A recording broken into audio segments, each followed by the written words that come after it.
La historia que quiero vivir. Un viaje al pasado mexicano a la manera de José Manuel Villalpando. Amigas, amigos, muy buenas tardes tengan todos ustedes. Los saluda con el afecto de siempre José Manuel Villalpando aquí en una emisión más de este programa La historia que quiero vivir, que esta tarde transmitimos en vivo a través de los micrófonos y frecuencias de Radio Fórmula en el 103.3 de FM, en el 970 de AM. Ya lo saben, aquí en la capital de la República Mexicana, llegando a alguna que otra ciudad del interior del país, ya ni repito por qué, nuestra batalla cotidiana contra los autos de lujo, pero también nuestra señal alcanza a los Estados Unidos de América, a Puerto Rico, a Canadá, y eso sí, a todo el territorio nacional y a todo el mundo donde existe internet, gracias a la página www.radioformula.com.mx, que está totalmente a su disposición y donde ustedes pueden sintonizarnos, asimismo como en las repeticiones que hay a través de Radio Fórmula en la noche, o bien en mi canal de YouTube, donde también se coloca este mismo programa.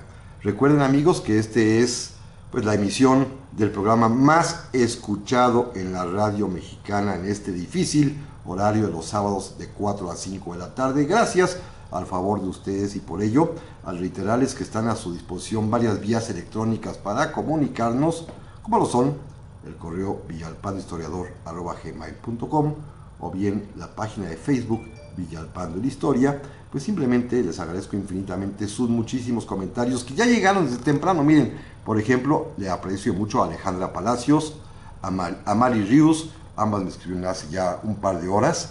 También quiero agradecerle infinitamente a nuestros amigos desde Raleigh, allá en Carolina del Norte, los Estados Unidos, Emma, Jackson, Toby y Neftalí Garza, como siempre.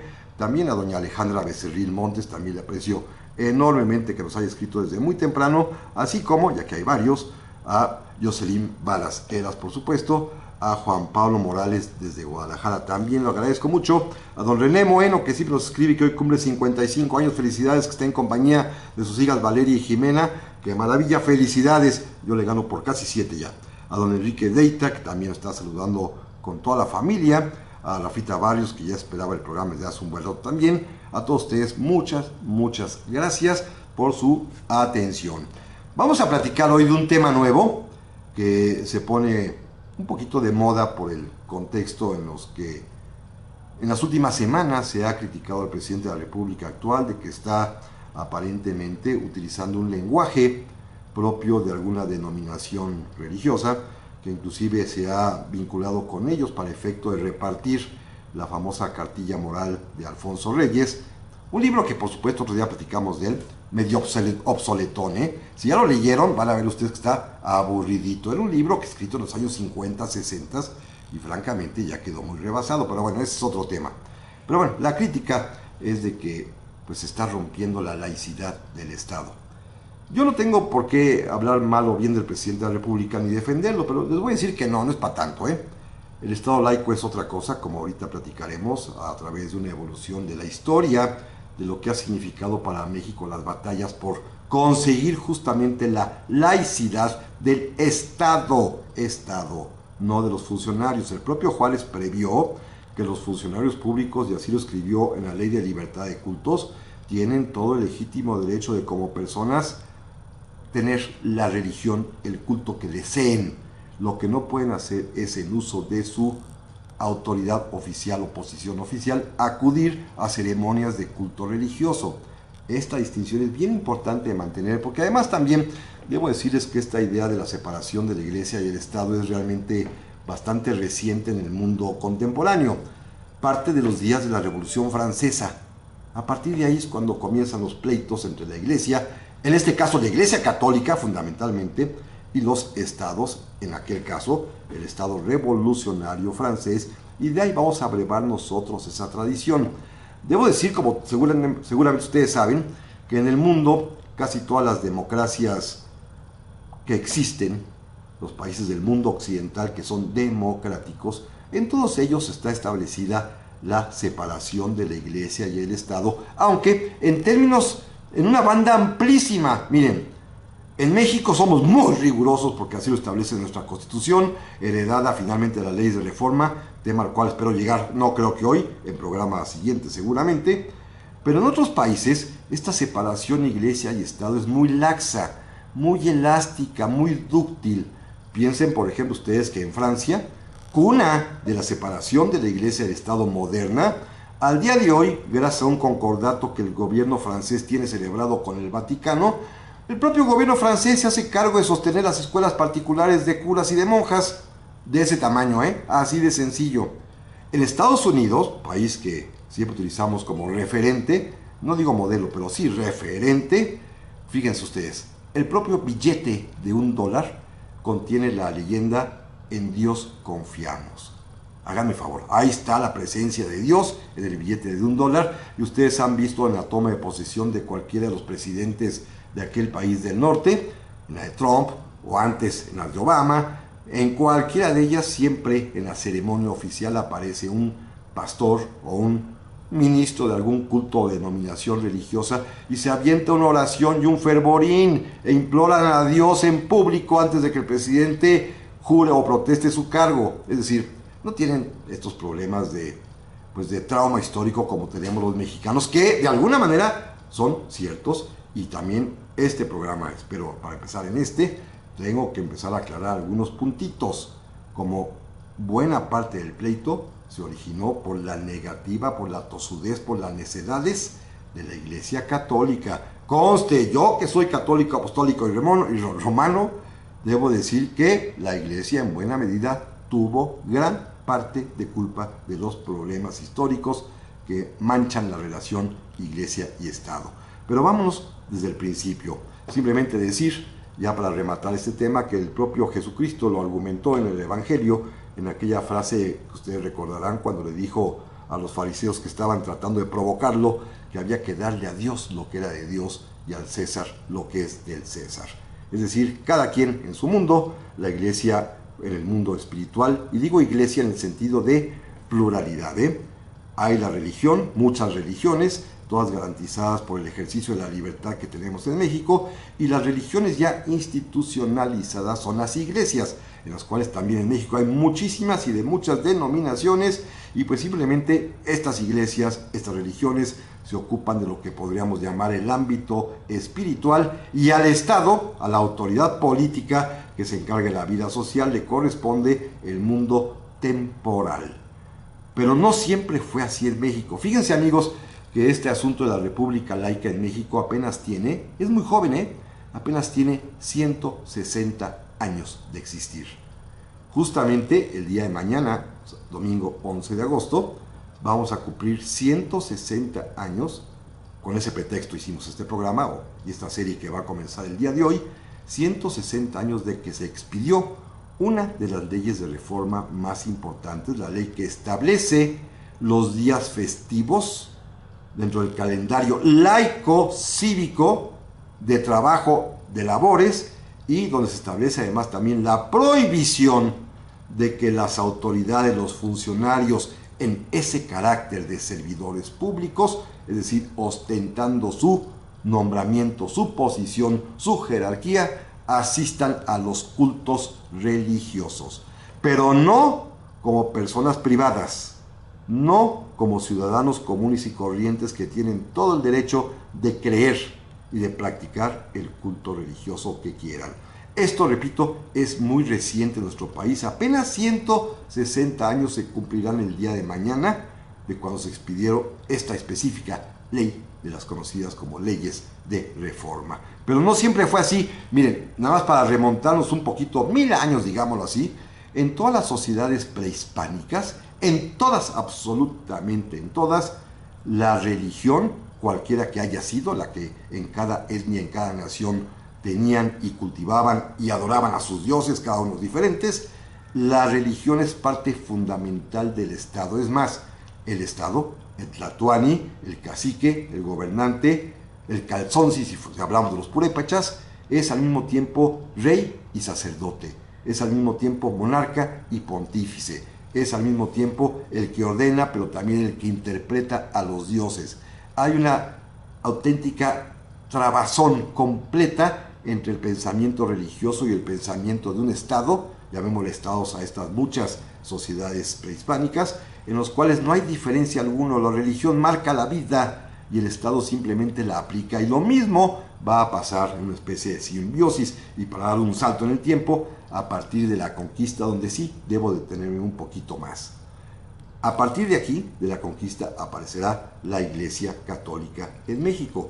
Y digo católica porque justamente en 1521, año en que finalmente cae Tenochtitlan, ya se establece la separación en Europa entre las diversas denominaciones protestantes, particularmente la de Lutero, con lo que será la Iglesia Católica. Esto es algo fundamental. La Iglesia Católica tendrá una participación activa, presente, totalmente adecuada al tiempo virreinal mexicano, y durante 300 años será parte, ya no digo de la política del Estado, será el Estado mismo convertido en iglesia. Son uno mismo la Iglesia Católica y el Estado español en Indias. Están totalmente unidos, totalmente vinculados, sin que pueda establecerse separación alguna, porque la política pública española es una política católica absoluta y totalmente. Volvemos enseguida.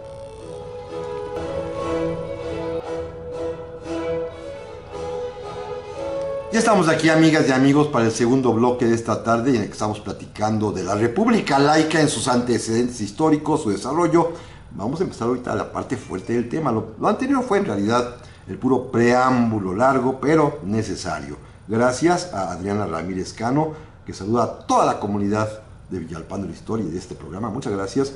Don Santiago Rosas Pérez me hace una invitación muy tentadora, que cuando vaya a Puebla, que me va a invitar chiles en nogada. Así es la temporada, qué delicia. Estaba yo justamente ahorita recordando y añorando este sabor tan propiamente mexicano, independentista y trigarante que son nuestros chiles en nogada. Robert también desde Lerma de Villada nos saluda, muchísimas gracias. También por supuesto a Miriam Tap, le aprecio enormemente. Jocelyn Varas también otra vez me hace un comentario sobre mis participaciones en público y en vivo, que dice que son mejores que las de radio. Pues a lo mejor tiene usted razón, en radio el público está allá, no lo veo. En público, las que hago en conferencias, pues el público lo tengo frente a mí, puedo observarlo. Entonces las reacciones son diferentes, pero gracias Jocelyn, muy amable. También le agradezco muchísimo que llegaron otros más. A Iván García, como siempre, que nos escribe, muy amable. Don José Antonio Cortés, también le agradezco infinitamente. Me insiste que hablemos de la charrería algún día. Y mi querido amigo Andrés Nieto, que me está escribiendo. Ayer tuve el placer de saludarte, mi querido Andrés. Te agradezco muchísimo el saludo. Te lo aprecio enormemente. Bueno, resulta ser que durante la época colonial, y esto es lo más importante de todo, en la que se introduce y se planta y se establece la Iglesia Católica en México, todo se debe a un pacto, a un convenio, a un concordato, a un acuerdo, como ustedes quieran llamarlo, que van a celebrar en su momento los reyes católicos Fernando e Isabel de Castilla y de Aragón, con el Papa en ese momento Alejandro VI, Papa en Roma, por medio del cual van a constituir lo que se llamó el Regio Patronato Indiano. El Papa se dio perfectamente bien cuenta que España, una nación católica que se decían los cruzados contemporáneos y que habían después de 7 siglos expulsado a los moros herejes de la península ibérica, habían finalmente encontrado la ruta para las Indias, habían finalmente establecido ya colonias y ciudades y estaban conquistando lo que será después llamado América, y deciden establecer un pacto, difundir la fe católica a través de un instrumento político muy preciso. La Iglesia no tenía fuerza pública, ni política, ni militar para poder emprender la evangelización. España sí podía hacerlo, así que confiaron en España y le delegaron una serie de poderes y facultades bien importantes. Comprometida España con esta propagación de la fe, recibió a cambio la potestad del Papa, por ejemplo, de que el rey le presentaría una terna de los candidatos para ser obispos, de que el rey podría delimitar los territorios de evangelización de las diversas órdenes de predicadores que vendrían a América, de que el rey se encargaría de cobrar el diezmo, que es fundamental para la sobrevivencia de la iglesia y que sería tratado como si fuese una especie de impuesto del rey. Pero a su vez a la iglesia se le encomendaron varias cuestiones que son fundamentales. La primera de ellas, todo lo relativo a la salud, entendida en aquel tiempo evidentemente como la atención de los hospitales. Los hospitales están atendidos por la iglesia a través de congregaciones, órdenes religiosas o agrupaciones o cofradías, pero es la iglesia la que se responsabiliza de los hospitales públicos en toda la Nueva España, en el caso mexicano. También la iglesia se encarga de otra cuestión social importantísima, de la educación. Desde las escuelas parroquiales más elementales por todo el territorio de la Nueva España, hasta finalmente la Universidad de México, toda está influida, dirigida, auspiciada, impartida la educación por la Iglesia Católica. Y todavía de remate, como una última obra de carácter social, a la Iglesia Católica se le encomienda la administración de los panteones y cementerios. Es decir, es un trabajo compartido durante una forma colonial de vida en la cual, repito, la Iglesia y el Estado, la religión católica y la corona española son uno mismo, son lo mismo, al grado tal que los sacerdotes, los obispos, son de alguna manera, en el sentido muy amplio, funcionarios del Estado, hasta el grado que ustedes recuerdan, varias veces los arzobispos de México llegaron a ocupar el cargo de virrey de la Nueva España. Es decir, están totalmente armonizados, al grado tal de que en este pacto del regio patronato indiano, la Iglesia y la corona española lograron acordar, escuchen esto que es fundamental, no solamente la censura del pensamiento y de los libros, sino también que aquellas cuestiones que la Iglesia definiera como pecados, el Estado los calificaría de delitos. Y aquellas cuestiones que no tienen que ver con la moral, pero que el Estado calificara como delito, la Iglesia los calificaría como pecado. Es decir, los súbditos, por no llamarlos todavía ciudadanos, estaban atenazados por ambos lados. Un delito no solamente merecía pena de cárcel, sino a lo mejor también una pena de las eternas, porque a lo mejor te ibas al infierno. Un pecado, que puede ser un pecado de pensamiento o lo que ustedes quieran, de leer libros prohibidos, que no tienen ninguna trascendencia en el mundo social, si te descubre la Inquisición, va a merecer también pena corporal de cárcel. Es decir, se asimilaron, se hermanaron las nociones de la conducta social aprobada y la conducta moral aprobada en una misma.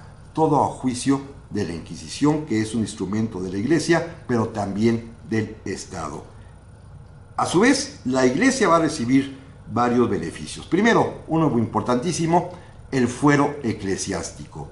El rey de España va a reconocer y a dotar a todos los miembros del Estado eclesiástico, o sea, seminaristas, sacerdotes, en el caso del orden secular, frailes, en el caso del orden regular, señoras religiosas llamadas monjas, en el caso de las mujeres, o bien la jerarquía como los, dignatarios de la iglesia, los obispos, los arzobispos, y hasta los empleados como los campaneros y sacristanes, los va a dotar del fuero eclesiástico, que no es otra cosa más que una especie de inmunidad o impunidad también, para que cualquier conflicto en el que se vieran envueltos, estos conflictos, de la índole que fueran, serían resueltos y dirimidos por los tribunales de la propia iglesia. Un fuero, especialísimo, que volvía intocables a los sacerdotes y en general a todos los miembros del Estado eclesiástico. Pero a su vez también, y este es otro de los puntos bien importantes que debemos tener presentes, como la iglesia se hacía cargo de la obra social, particularmente hospitales, escuelas de todo tipo y cementerios, para mantenerlos y sostenerlos hace falta dinero.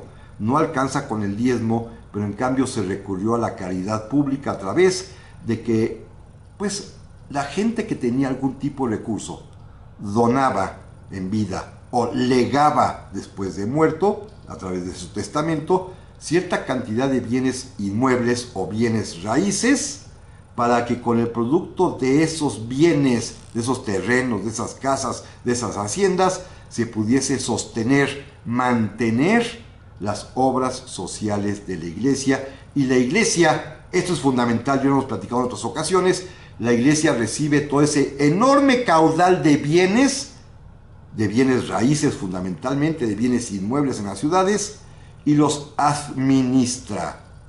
La iglesia no es propietaria de los bienes, pero sin embargo sí los tiene en su poder como administradora para extraer de ellos los recursos que les permita sostener, pagar hospitales, escuelas, cementerios.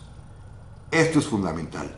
Van a ser los dos puntos decisivos para entender por qué después vendrá el rompimiento de la iglesia y el Estado de México, ya que la iglesia puede ostentar primero sus miembros, los que pertenecen al Estado eclesiástico, pueden gozar de fuero, y segundo, como institución tiene una cantidad enorme de bienes, de riqueza territorial, inmueble, raíz, que aunque no sea de ella, salvo los templos y los conventos, lo demás lo administra nada más, pero es un auténtico poder económico dentro del Estado, claro, destinado a sostener la obra social, pero después pues habrá conflicto.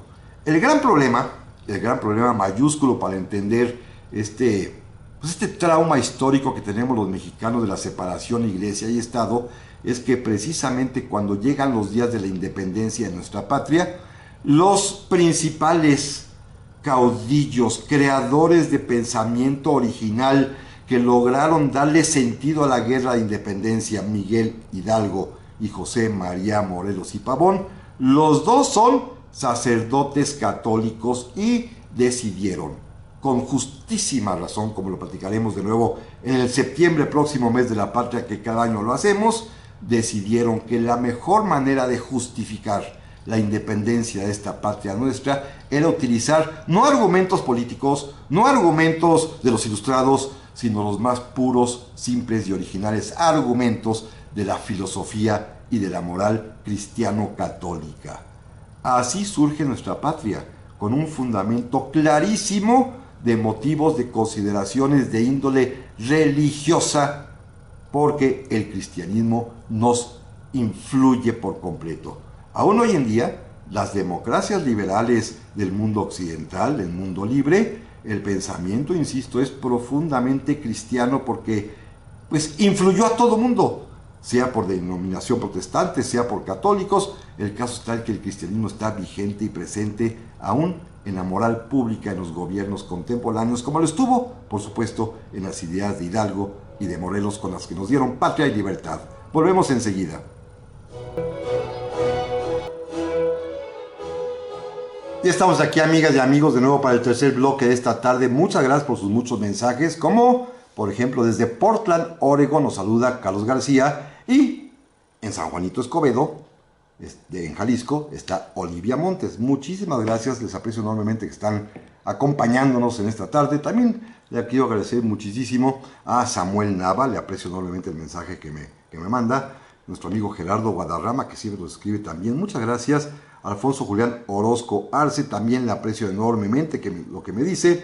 Don Gustavo Campo, desde que está escuchando el programa y tomando una agüita fuerte. Muy bien, don Gustavo, muy bien, se lo agradezco infinitamente. Y Miriam Tap también le agradezco infinitamente desde Tenancingo, que nos está escuchando. Muchas, pero muchas gracias. Miren, vamos a continuar. Lo que sigue, aquí sí prepárense, porque estoy casi seguro, seguramente muchos de ustedes lo saben, pero otros no. Esto que sigue no aparece en los libros de texto gratuito, Esto por estas razones del pudor histórico mexicano, les juro que no lo van a leer en el libro de texto. Nos independizamos. Y en el año de 1824, para comenzar ahí ya con los angoloteos interesantes, fíjense, cuando se proclama el día 4 de octubre de ese año de 1824 la primera Constitución de los Estados Unidos Mexicanos, nuestra primera ley suprema de carácter federal, nuestra primera Carta Magna, de la cual todos hemos oído hablar, lo que nadie nos dice, además de que estableció la República Representativa Federal y Popular, está muy bonito, y que había un presidente de la República, hay un vicepresidente y Cámara de Diputados, senadores, lo que nadie nos dice, y lo pueden ustedes buscar en Google y encontrar, pedir texto de la Constitución de 1824, la versión original, desde el encabezado Sorpréndanse ustedes lo que dice el encabezado de la propia Constitución de 1824, y eso que la redactaron masones, Miren, en el nombre de Dios, Todopoderoso, autor y supremo legislador de la sociedad. Con esta, así comienza la Constitución de 1824, en el nombre de Dios Todopoderoso, autor y supremo legislador de la sociedad. Ahí está eso, Y el artículo 3º de esa misma Constitución de 1824 no tiene desperdicio. Lo voy a leer porque, repito, esto no aparece en el libro de texto gratuito, Artículo 3º de la Constitución de 1824. La religión de la nación mexicana es y será perpetuamente la católica. La nación la protege con leyes sabias y justas y prohíbe el ejercicio de cualquier otra. ¿Qué les pareció la declaración de la Constitución de 1824? ¿A poco no es como para sorprenderse por completo, Y la repito, esta última frase del artículo 3º de la Constitución, que dice: la religión de la nación mexicana es y será perpetuamente la católica. La nación la protege con leyes sabias y justas y prohíbe el ejercicio de cualquier otra. Es decir, México independiente, desde que ya tiene su primera ley suprema y hasta que llegue la de 1857, va a ser un estado oficialmente católico. Una nación oficialmente católica. Un país oficialmente católico. Esto es una auténtica revelación, aunque ustedes no lo crean, porque trae implicaciones bien importantes. Al declarar México que es católico como religión oficial y que se prohíbe cualquier otro tipo de religión, se mantienen intactas las relaciones entre Iglesia y Estado que existían antes de la independencia. Es decir, todo lo que platicamos en el bloque anterior de cómo es la Iglesia, de quién cobra el diezmo, de quién se encarga de la obra social, de quién tiene fuero, de cómo se adquieren los bienes de la Iglesia, todo esto sigue exactamente igual durante estos primeros años de vida independiente, tal y como era durante la época virreinal, porque así lo declaró el Congreso Constituyente en la Constitución de 1824, y aclaro y repito, y eso que estaba formado ese Congreso Constituyente por la mayoría de masones mexicanos, que andaban en otra grilla política, les interesaba alcanzar el poder, imitar a Estados Unidos, pero no quisieron meterse con el sentir popular religioso del pueblo, no quisieron ofender a la mayoría mexicana, no quisieron romper con el pasado y decidieron mantener a México como una nación oficial, formal y finalmente solemnemente católica. Esto trae muchas consecuencias, La primera de ellas, esta es un poquito ridícula, pero hay que platicarla, es que al mismo tiempo que México hace esta declaración, ya con el gobierno del presidente Guadalupe Victoria, que era profundamente católico. Miren, Victoria tomó posesión de la presidencia de la República el día 10 de octubre de 1824, y a los 2 días, el día 12 de octubre, aprovechando que era Día de la Raza, Día del Descubrimiento de América, ¿qué creen que hizo? Se fue a dar las gracias a la Basílica de Guadalupe, a la Virgen, de que había tomado posesión de la presidencia de la República. Claro, a Guadalupe Victoria nadie lo criticó, y a Vicente Fox, que hizo lo mismo en la mañana el día que tomó posesión, pues todo el mundo se le echó encima, ¿verdad? Claro, ya éramos una república laica. Por eso Fox fue muy cuidadoso y antes de ser presidente fue a la Basílica. De todas maneras se le echaron encima. En fin, así es Fox también, ya saben cómo es de atrabancado. Pero a Guadalupe Victoria ni quien lo criticara. ¿Por qué? Porque oficialmente el Estado es católico y el presidente de la República va, como lo harán todos los posteriores hasta Juárez, a las solemnidades y funciones, a las misas especiales. El presidente de la República asiste en su carácter de presidente a todo tipo de celebración religiosa en las iglesias, máxime que se trata de un país católico. Pero algo ridículo, Victoria comienza a negociar, como lo platicábamos hace algunas semanas también, en otro tema, un tratado de reconocimiento y de préstamo, de ayuda económica con Inglaterra, que finalmente nos acepta, reconoce nuestra independencia, nos prestan dinero, mandan embajadores, pero manda también mucha gente que viene a invertir. Hay que rescatar la minería y a los ingleses les encanta el tema de las minas y entonces vienen familias y familias y familias de ingleses que se asientan en México, pero los ingleses son anglicanos y la Constitución prohíbe cualquier otra religión que no sea la católica. ¿Qué hicimos? Pues la solución a la mexicana. El gobierno de la República se hizo la vista gorda y los anglicanos lograron tener su propia iglesia, lograron tener su propio panteón, el antiguo de la Tlaxpana aquí en la Ciudad de México, que tiene anexa una pequeña capilla muy hermosa dedicada a San Pablo, y ahí se entierran todos ellos y ahí tienen su culto. Obviamente, el gobierno de la República, como le hacían siempre, se tapa los ojitos y no ve que hay anglicanos en México, que son súbditos ingleses, a pesar de que nuestra Constitución solemnemente dice que se va a prohibir cualquier otra religión que no sea la católica. Es la parte, digamos, simpática.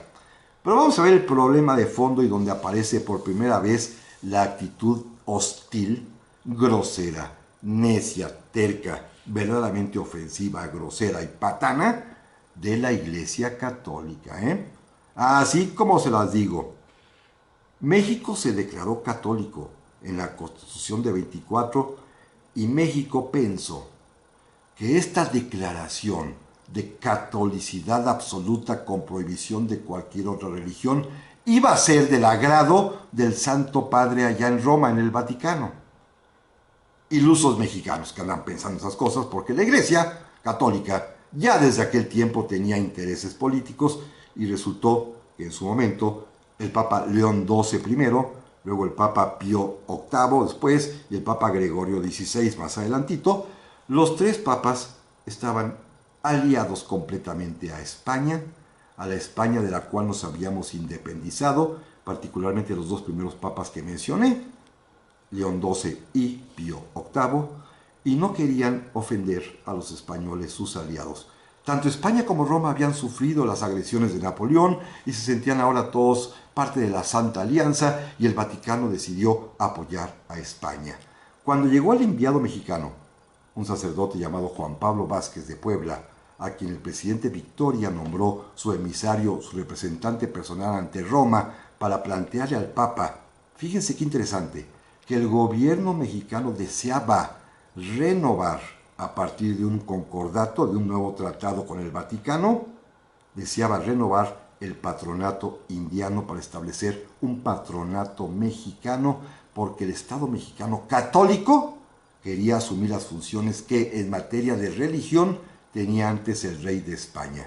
Era una petición muy legítima del presidente Guadalupe Victoria, repito, un católico convencido que deseaba que el Santo Padre, lo que le había concedido al rey de España durante 300 años, ahora se lo concediera al gobierno mexicano en este nuevo país independiente que abiertamente se decía y se declaraba católico y prohibía cualquier otro tipo de religión.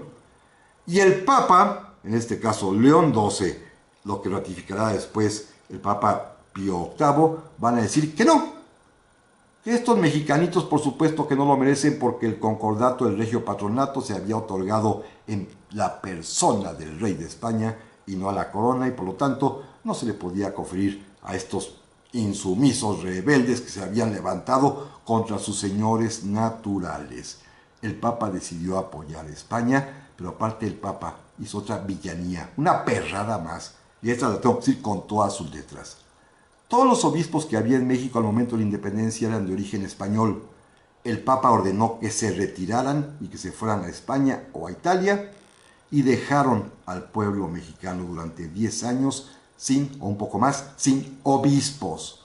No hubo obispos en México por órdenes del Papa para así castigar al pueblo mexicano. Así que esta fue la villanía del papado. Volvemos enseguida.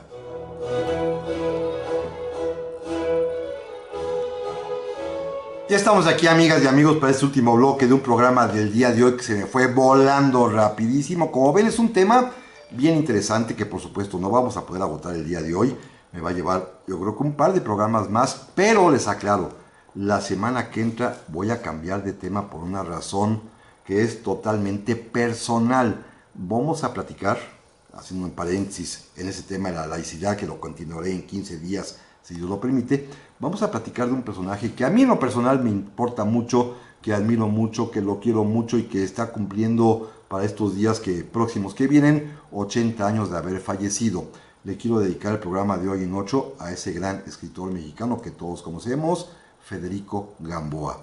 Ahí les diré por qué es un personaje señero en mi vida, así que yo les pido que me escuchen de todas maneras porque hay mucho que saber y que aprender de Federico Gamboa. No solamente escribió Santa, pero eso ya lo platicaremos en la semana que entra, para dentro de 15 días retomar ya el tema de la laicidad. Gracias hoy también a Víctor Beteta, que me acaba de escribir, también se lo aprecio enormemente. Lo mismo que a don José Nahum, que me dice que llegó tarde, pero ya está usted aquí, que es lo importante. No hay de otra, eso es lo mejor de todo, estar presente siempre. Y también, antes que me vaya a olvidar, también le agradezco muchísimo a Federico Flores Pérez, que me haya escrito, a don Pedro Rodríguez León, desde San Miguelito, en Ixtapalapa, también se lo aprecio enormemente. Déjenme continuar, miren, esta villanía de la iglesia, créanmelo, dejar sin obispos 10, 12 años a toda una nación de 6 millones de habitantes, como era en aquel tiempo México, un México que se había declarado católico, es auténticamente una,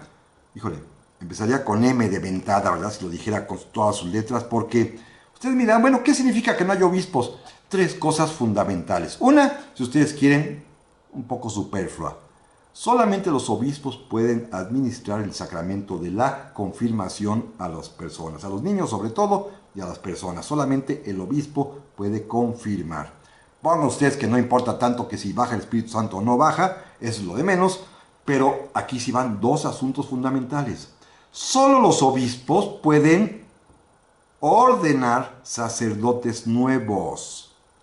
Es decir, durante 10 años o 12 años en los seminarios mexicanos no se podían ordenar los sacerdotes y había que hacer esfuerzos económicos sobrehumanos para enviarlos, ya sea a Europa a ordenarse, o bien a los Estados Unidos de América, donde ya había obispos católicos, porque allí sí había libertad de creencias y de culto.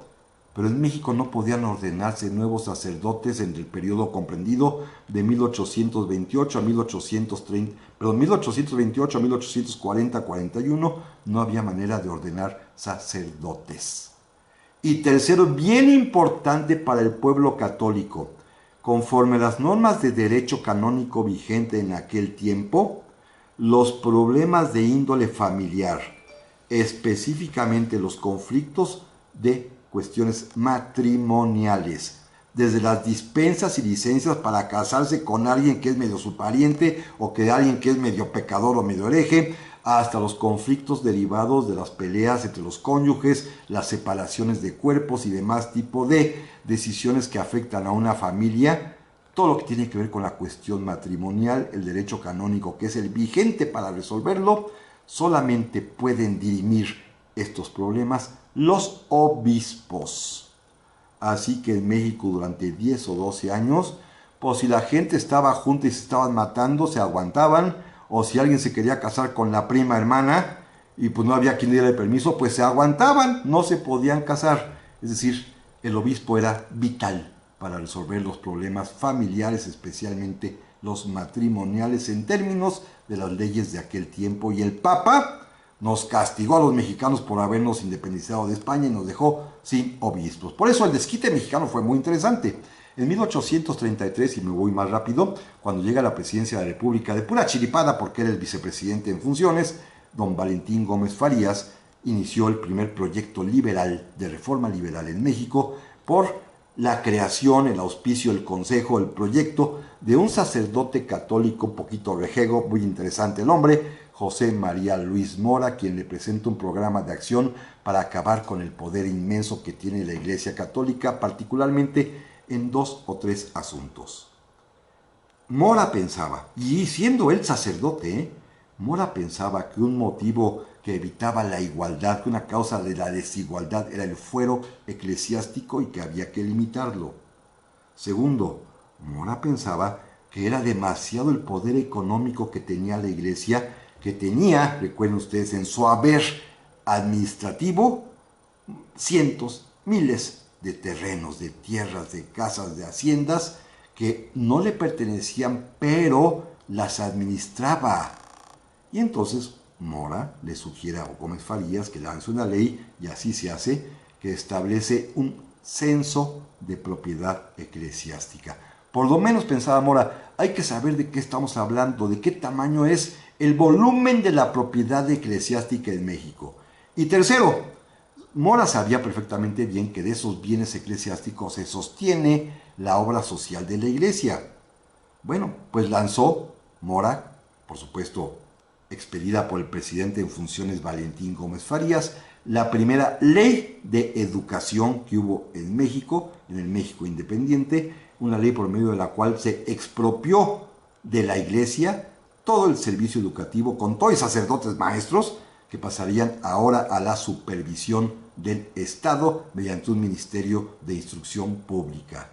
Había que quitarle a la iglesia el control sobre la educación y el control, por supuesto, sobre los bienes, y naturalmente había que abolir el fuero eclesiástico, y me voy rapidísimo, es el primer intento de reforma que por supuesto fracasa, porque la iglesia, coludida con el ejército, que también por otra parte Gómez Farías los ofendió al intentar acabar con el fuero militar, pues de plano llamaron a Santana. Santana regresó, le dio una patada en el trasero a Gómez Farías, lo echó a la presidencia y respiraron tranquilos y no pasó nada.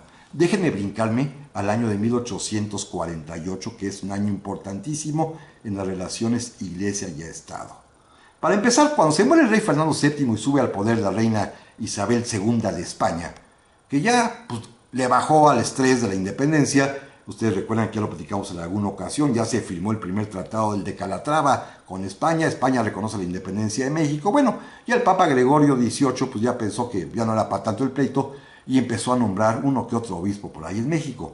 Pero en 1848, cuando sube al poder, al solio pontificio, para decirlo con toda precisión, el Papa Pío IX, estalló en Italia una primera revuelta nacionalista tratando o buscando la unificación italiana. Recuerden que en ese momento había hasta estados pontificios y el Papa ejercía dominio territorial sobre una buena parte del centro de Italia, de la actual Italia.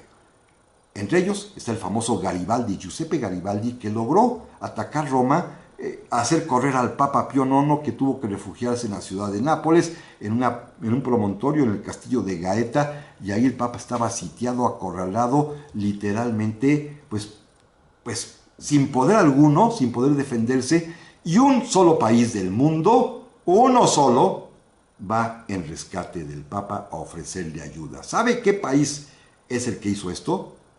El que estaba encabezado por el presidente de la República, José Joaquín de Herrera, y que tenía como secretario de Relaciones Exteriores y Asuntos Eclesiásticos a un joven muy brillante llamado Mariano Otero.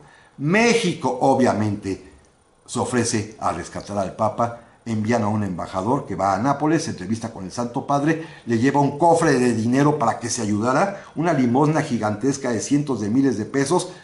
Estados Unidos nos había pagado la indemnización por la pérdida del norte del territorio. Bueno, ese dinero se utilizó en México, pero una partecita se le mandó al Papa para que tuviera dinero. Fíjense qué generosos los mexicanos y el gobierno mexicano, que es un estado católico, repito, porque todavía no estamos rigiendo por la Constitución de 24. Este estado católico mexicano le manda dinero al Papa para que se ayude y le ofrece, escuchen esto, José Joaquín Herrera y Otero le ofrecen al Papa que venga a vivir a México, porque nada haría la dicha de los mexicanos que reunir en un solo lugar la roca del Tepeyac y el trono de San Pedro. En México que venga el Papa, que aquí lo vamos a recibir y aquí nadie lo va a perseguir, menos aquellos odiosos garibaldinos que lo tienen encerrado. Y es cuando el Papa pronuncia por primera vez aquella frase que después va a inmortalizar Juan Pablo II cuando venga a México, porque Pío IX es el primero que dice: México siempre fiel. Claro, el Papa no aceptó, sí se quedó con el dinero, por supuesto, condecoró a Herrera y a Otero, les mandó sus medallitas de la Orden de Piana, la situación en Italia fue mejorando, el Papa pudo volver a Roma y al Vaticano, pero quedó profundamente agradecido con México y su primer acto fue designar obispos suficientes para todo el país, para que no faltaran nuestros obispos aquí en México, pero ahora sí ya obispos mexicanos, obispos nacidos en México, y pues estábamos todos muy contentos hasta que finalmente en el año 1854 y 55, con el triunfo de la revolución de Ayutla, con el plan de Ayutla, comienza la nueva era liberal mexicana y comienza el conflicto difícil entre el Estado y la Iglesia, cuando la generación que encabeza Benito Juárez, Melchor Ocampo y Miguel Lerdo de Tejada comienzan a actuar en contra de la Iglesia Católica, fundamentalmente por dos motivos: para acabar con los fueros eclesiásticos y para acabar con esa apropiación, ese monopolio de los bienes raíces en todo el país. Se va a lanzar la primera etapa, que son las leyes pre-reformistas. ¿Se acuerdan? La ley Lerdo, la ley Juárez, la ley Iglesias. Una, para obligar a la Iglesia a vender todos los bienes que tiene en su poder. La otra, la Juárez, para obligar a la Iglesia a abdicar del fuero eclesiástico. Y la otra, para que no le cobren a los pobres. Pero esto, amigas y amigos, lo escucharemos en 15 días, porque la semana que entra los invito a que platiquemos de Federico Gamboa. Mientras tanto, mil gracias a don Raúl en los controles, a Guillermo López Negrete en la producción, a Fernanda Nava, nuestra nueva productora, y a todos ustedes, amigas y amigos, mil gracias por su atención. Primero Dios, dentro de 8 días.